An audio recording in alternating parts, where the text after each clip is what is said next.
Hello! Hello! Bienvenue dans cette deuxième partie de nos attentes de Q4 2025, principalement SN, mais tout ce qui va tourner autour, on va aller jusqu'à la fin de l'année.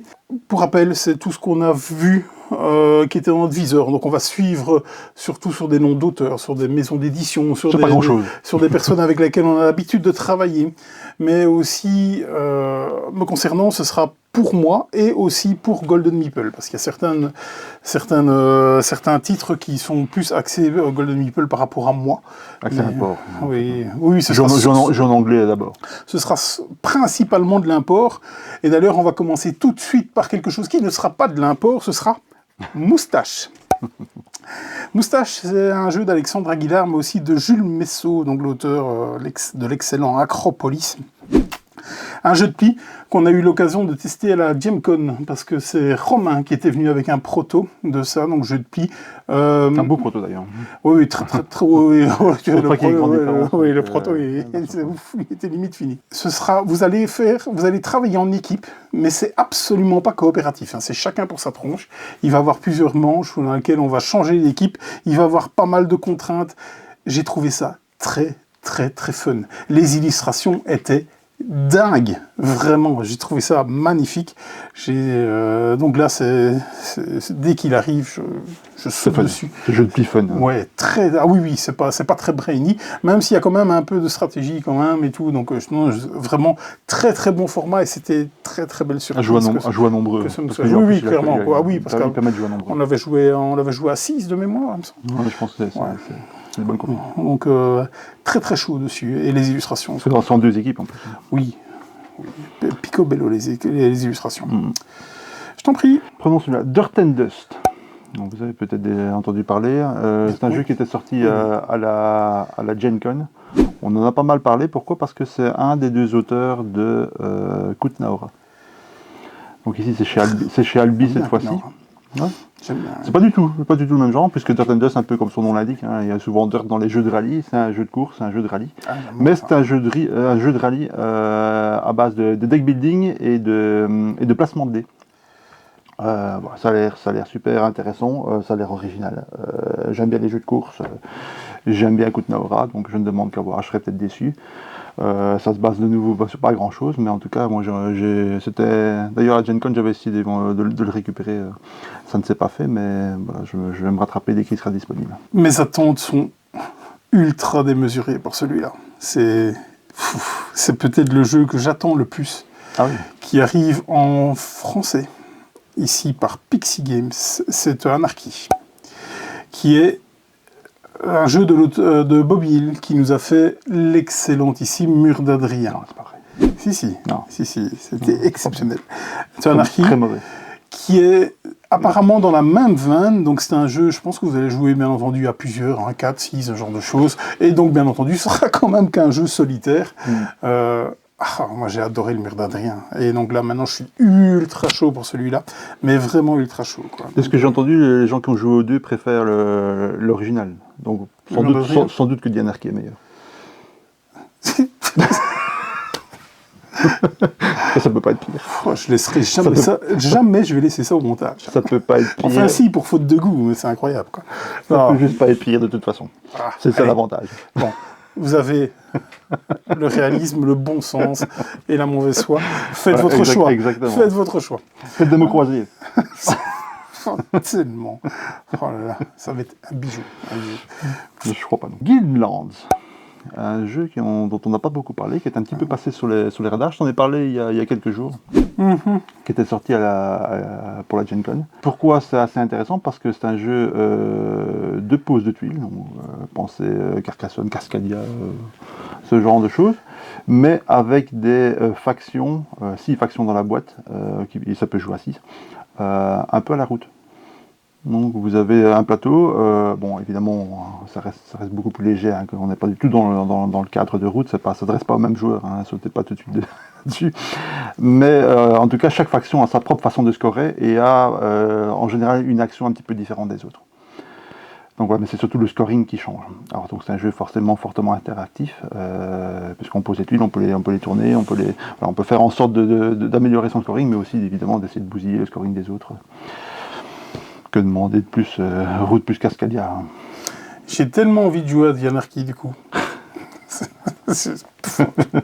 Voilà, Guildlands, j'ai contacté l'éditeur parce que c'est disponible. Ah, on va la voir. On va essayer d'en avoir. Moi, je vous conseille de regarder ça. C'est niveau visuel bon, mais ça a l'air assez clair par contre.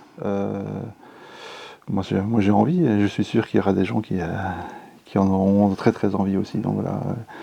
Et si jamais c'est bien, c'est vrai qu'on en a d'abord parlé ici. Et si c'est pas bien, on en aura parlé ici, Aussi, du coup. aussi. Allez, on va rester dans la... On avait parlé d'anarchie, après ça, on peut parler de tout. dans la maison de Garfield, avec Scarabée. Garfield. Ça n'a rien à voir avec le chat. Rien à voir avec le chat. Oh, si vous savez, j'ai des problèmes de chat à la maison, c'est incroyable. Donc c'est Scarabée. Donc il est hors trilogie. Hein. Donc Monsieur Phillips, là, il aime bien travailler. Ça, il est sorti par contre. De quoi ça? Scarabée. Oui, mais pas encore en français. Là. Donc, pas en français, non. Il arrive en français ici. Tu as bien dit au départ, c'était Golden Meeple. Il est sorti, on pourrait en avoir. Hein. Oui, on va l'avoir parce que ça sort ici. Okay. C'est là maintenant. Donc là maintenant, la version française, c'est pour ça qu'on n'a pas pris la VO, parce que la version française, c'est direct. C'est souvent le cas de Garfield. Et donc, il est hors trilogie, comme je disais, hein, parce qu'il aime bien travailler avec le Nord, le Sud. Mais il est tout seul déjà. Ouais. Donc là, il est tout seul, et donc un peu comme Ezra et Néhémie, hein, donc où il sort un peu de cette trilogie. Mais il est plus dans la refonte de Pillard. Comment ça s'appelait encore? Il est dans cet univers-là. Pierre de City. Non, oui, c'est ça, de City. Pierre de City. Donc il est plus dans cet univers-là, d'ailleurs, avec son frère, je pense, qui s'occupe de l'illustration. Ouais, c'est ça, c'est Sam Phillips. Hein. C'est comme The Anarchy, ce sera Sam Phillips, l'illustrateur. C'est ça, lui ou The Miko, mais moi, j'arrive pas à les différencier, donc je trouve ça moche. J'aime pas. Voilà. Mais c'est amélioré quand même, Sam Phillips, hein, parce que quand on se rappelle de l'autre, la première lueur, là, comment ça s'appelle encore Circadia. Circadia, cette bouse immonde. Il n'y a pas d'autre mot. Voilà. Quand on voyait la gueule de ce personnage, Scarabée, c'est pas mal. Allez, next one. Sortie Ivy Games, Ivy Studio exactement. Ah, oui, c'est ça. Scales of Fate, bon, il y a encore eu un KS après de plus, hein, toujours dans ce même univers. Donc dans l'univers de Velfate, il y a eu 2 KS en fait, dont un avec 2 jeux, celui dont je parle. Donc Scales of Fate et Pillars of Fate. Donc Scales of Fate, c'est un petit peu un Velfate 2 joueurs. Donc si vous connaissez Velfate, Velfate, certains disent qu'il fonctionne bien à 2 joueurs. Ça fonctionne. Non, est-ce que ça fonctionne bien? Je ne sais pas. Donc moi je peux comprendre, contrairement à ce que certains d'autres disent, je peux comprendre qu'ils aient fait une version un peu plus 2 joueurs, un peu plus orientée, avec un matériel. Le matériel est magnifique, bon, souvent avec Ivy Studio, mais là particulièrement, le matos est assez dingue.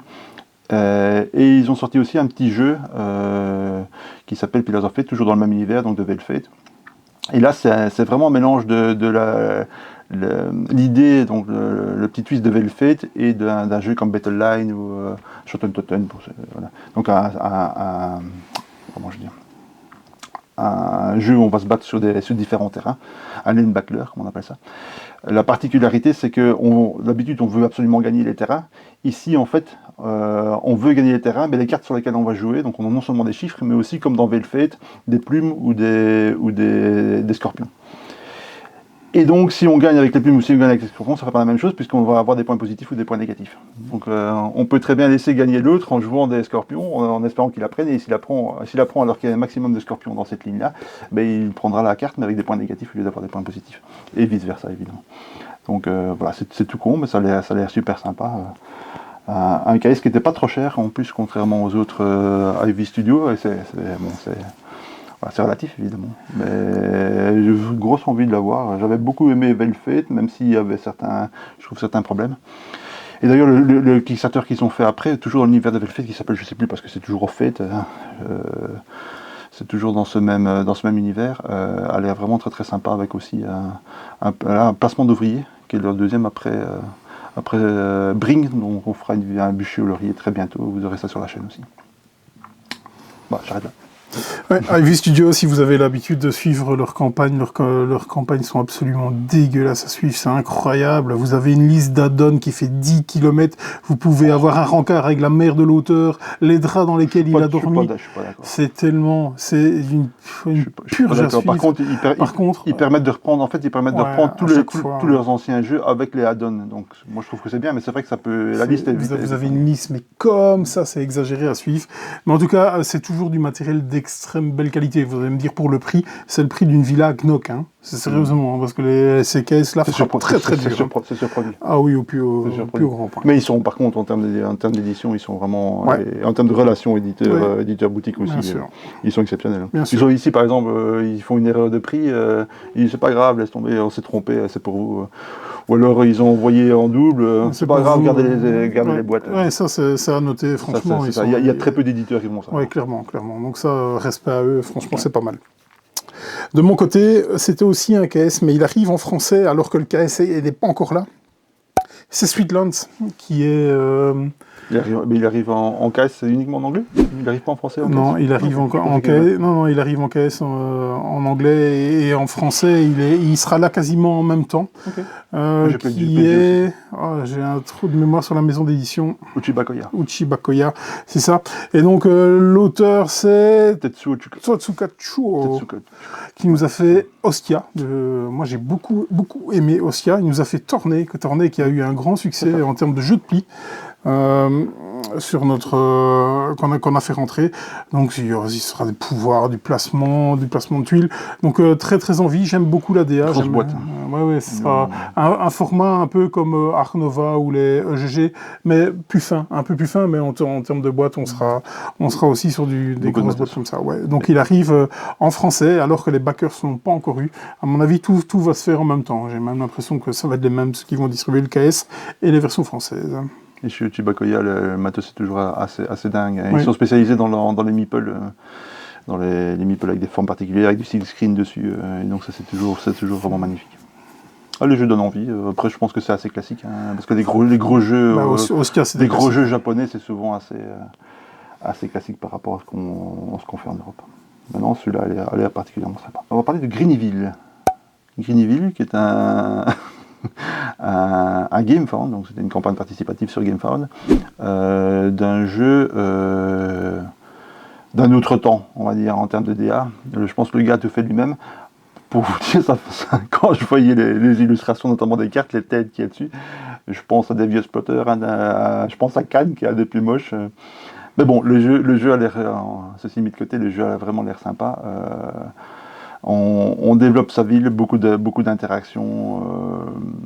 Allez voir les images de quoi ça ressemble. Ça a l'air vraiment intéressant en termes de gameplay, de game design. Mais je vous dis, en termes de DA, il faut passer au-dessus, hein, parce que c'est...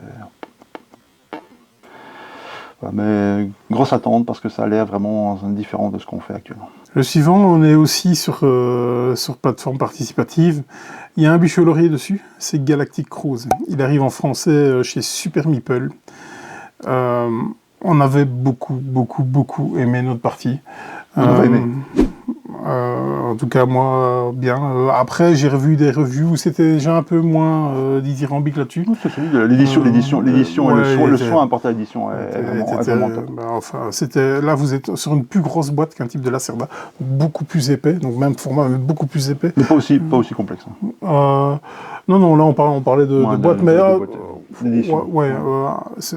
Ouais, effectivement. Le soin apporté à l'édition, au roadbook, à tout, c'était vraiment incroyable. Donc là, ça arrive incessamment sous peu. J'ai vu que Super Meeple avait ouvert la possibilité de prendre les Deluxe qu'on n'aura pas en boutique, hein, évidemment. Mais sinon... Il y a vraiment une grosse différence. J'en ai aucune idée. J'en ai vraiment aucune idée. Il y avait le playmat j'ai découpé, là. Oui. Il y a 2-3 choses comme ça, mais je pense, à mon avis, ça va être sensiblement pareil. Aucune idée. J'ai vraiment aucune idée. Je pense pas. Donc Galactic Cruise, en tout cas, moi j'avais beaucoup aimé, j'aurais hâte d'y retourner, quoi, clairement. Une nouvelle extension d'ailleurs qui est prévue, hein. Je pense qu'il va arriver aussi en campagne participative. Okay. Angel Share.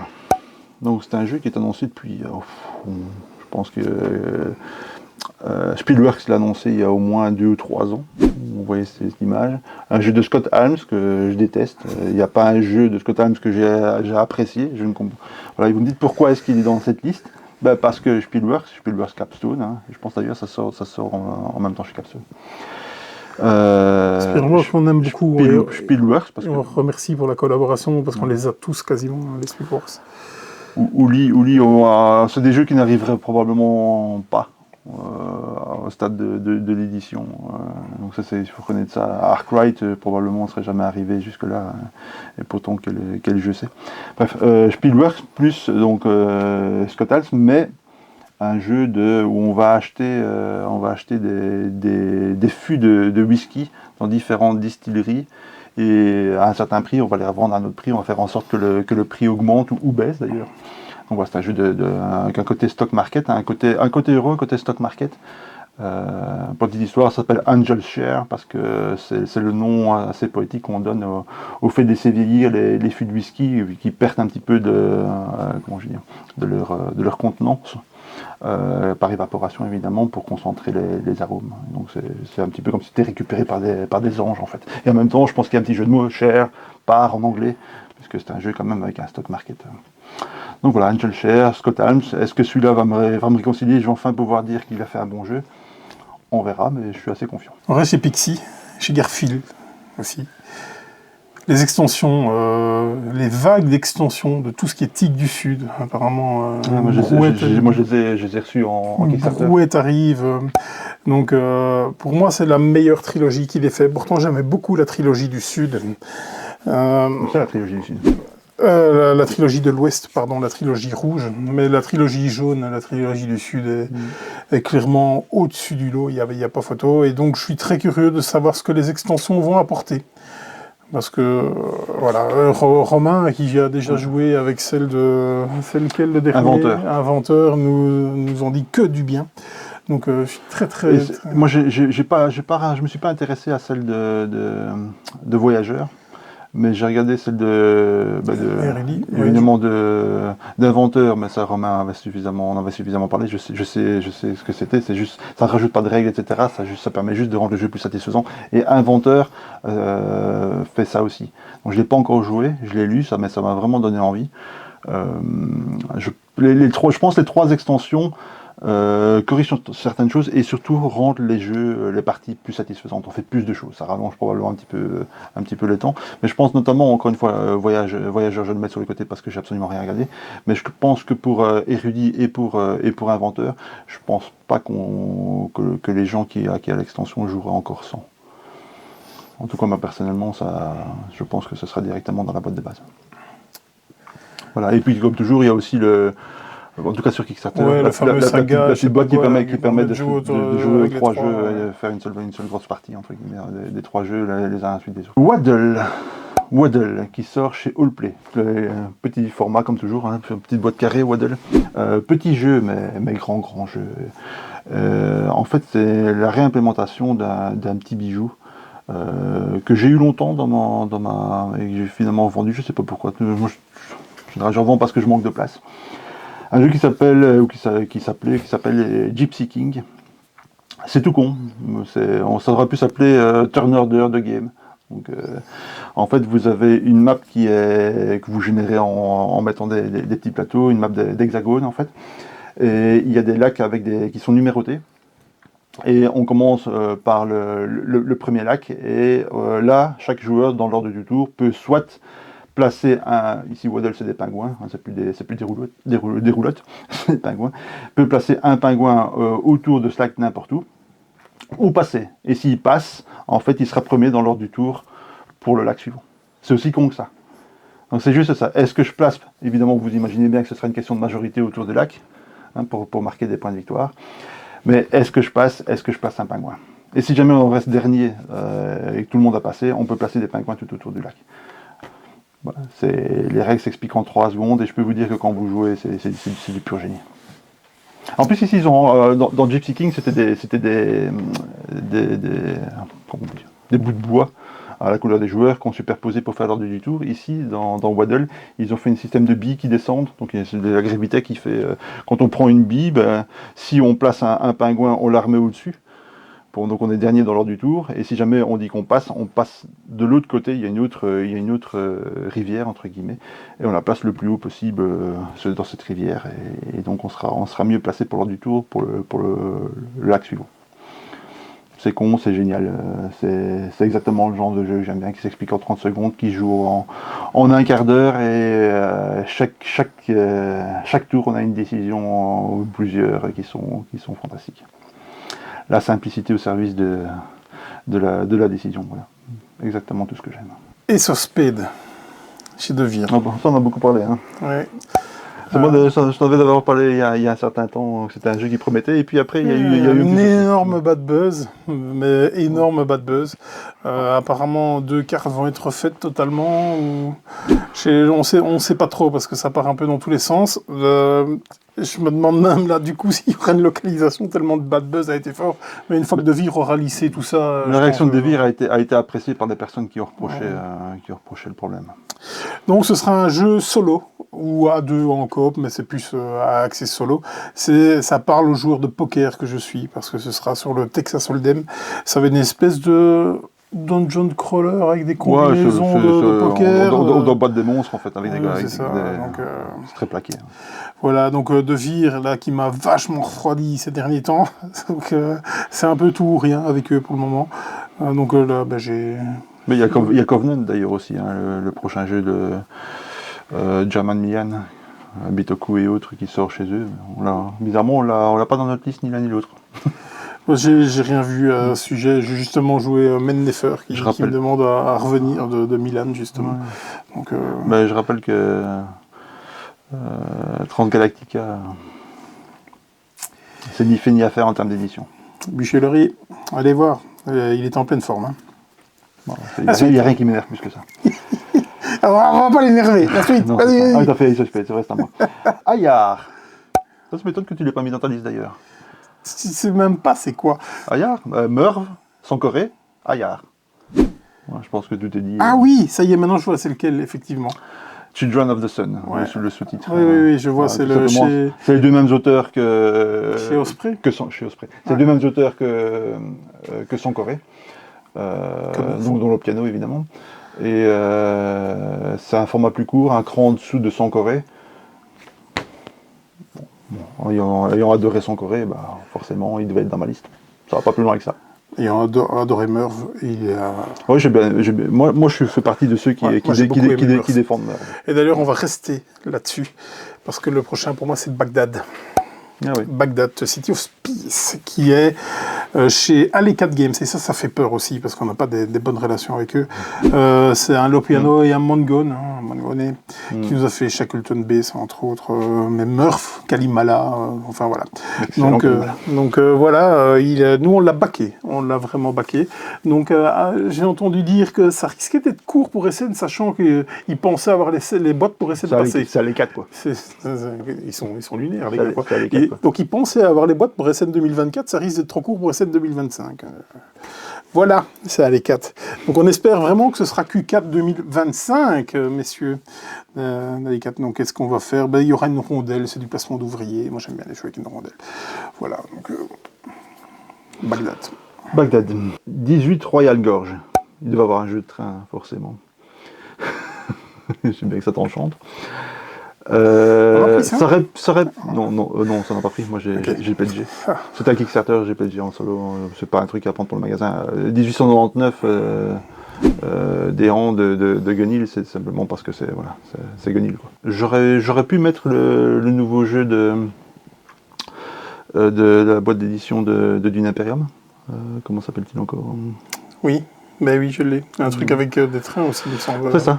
Lightning Train, je pense que ça s'appelle. Lightning Train qui a énormément buzzé à la Gemcon. Ouais, il y avait des trains. Maintenant, le reste, je suis pas fan de cet éditeur, donc c'est pour ça qu'il fait pas partie de ma liste, mais bon, il y avait quand même des trains. Et on n'est pas du tout dans quelque chose comme les Aventuriers du Rail, même si la map fait un petit peu penser à ça. Mais c'est aussi l'auteur de... C'est aussi Paul Dennen, c'est Paul Dennen. Ça me semble bien. Ouais, c'est Paul Dennen. C'est souvent chez les... C'est ça, moi, les maisons d'édition, et c'est lui qui signe les jeux. Je pense pas qu'il y ait un petit peu comme Sushi avant, je pense pas qu'il y ait des jeux qui sont pas signés Paul Dennen. Bref, j'aurais pu le mettre, mais bon, voilà. on va plutôt mettre un truc sérieux. 18 Royal Gorge. Donc c'était un Kickstarter. Un 18, pas dire light, mais en tout cas un 18 qui peut s'adresser à des débutants, plutôt orienté run good companies comme on dit, donc moins orienté shenanigans, donc moins orienté jouer avec les parts, jouer avec le côté bourse, et plus orienté développer correctement sa compagnie, donc le genre de choses le genre de 18 qui peut un peu plus, on va dire, aux Eurogamers, aux joueurs de jeux de gestion. Particularité, c'est qu'il y a 5 compagnies, donc il n'y a pas nécessairement beaucoup. Il y en a 2 qui sont toujours dans le jeu, il y en a 3 qui sont choisis au hasard. Et il y a 2 compagnies dans lesquelles on peut investir évidemment, qui fonctionnent un peu différemment et qui produisent du fer et de l'or. Et pour construire les rails, on a besoin de cette compagnie de fer, évidemment, puisqu'on a besoin de fer pour construire les rails. Donc il y a ce lien en fait qui se fait. Voilà, donc c'est très classique et en même temps il y a ce gros twist de compagnie qui s'est déjà vu dans d'autres 18, mais qui est un petit peu différent dans celui-ci. Donc voilà, grosse envie. En plus il est assez joli. Ils ont vraiment poussé l'ADA un peu plus loin que les 18 qu'on a l'habitude de voir. Voilà, donc grosse attente sur celui-là. S'il y avait eu l'extension de Railways of the Lost Atlas, qui est si pas mon jeu préféré de l'année dernière, il aurait été là, mais l'extension va seulement arriver sur Kickstarter, donc ce sera pour 2026, donc il n'est pas dans la liste. Mais il fallait bien un jeu train sérieux dedans.